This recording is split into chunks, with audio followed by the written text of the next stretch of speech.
വന്നോട്ടെ, ഞാൻ അറിയാത്ത പോലെ വരായേ. ഇതൊന്നും വരുന്നില്ലല്ലോ അതല്ലേ. Okay okay. അച്ഛേട്ടാ ഈ ലാപ്ടോപ്പ് അതൊന്ന് നോക്കൂ. എങ്ങനെയുണ്ട്? ഇഷ്ടമായി? ഫ്രഷ് ആണോ ലാപ്ടോപ്പ്? നിങ്ങൾക്ക് എന്ത് കണ്ടപ്പോൾ എന്താ തോന്നി? ഫ്രഷ് ആയിട്ട് തോന്നി. ആക്ച്വലി ഇത് റീഫർബിഷ് ലാപ്ടോപ്പ് ആണ്. ലാപ്ടോപ്പ് യൂസ് ചെയ്യുന്നുണ്ടോ?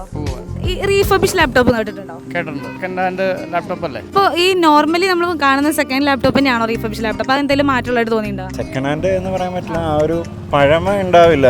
ലുക്ക് ലൈക്ക് ന്യൂ ആണ്. 100% ഞാൻ യോജിക്കുന്നു. വാറന്റി ഒക്കെ കുറവാണ് പൊതുവെ പല സ്ഥലങ്ങളിലും. ഒരു 3 വർഷത്തെ വാറന്റിയോട് കൂടിയിട്ടൊക്കെ റീഫർബിഷ് ലാപ്ടോപ്പ് കിട്ടാന്നുണ്ടെങ്കിൽ പർച്ചേസ് ചെയ്യാനുള്ള ഇതുണ്ടോ? തീർച്ചയായിട്ടും ഞാൻ അങ്ങനെ ലാപ്പാണ് യൂസ് ചെയ്യുന്നത്. റീഫർബിഷ് ലാപ്ടോപ്പ് കേട്ടണോ? ലാപ്ടോപ്പ് അല്ലേ? റീഫർബിഷ് ലാപ്ടോപ്പ് ഒരു 3 വർഷത്തെ വാറന്റിയിൽ നല്ല ഓഫറോട് കൂടിയിട്ട് കിട്ടുകയാണെങ്കിൽ പർച്ചേസ് ചെയ്യാൻ ധൈര്യം ഉണ്ടോ?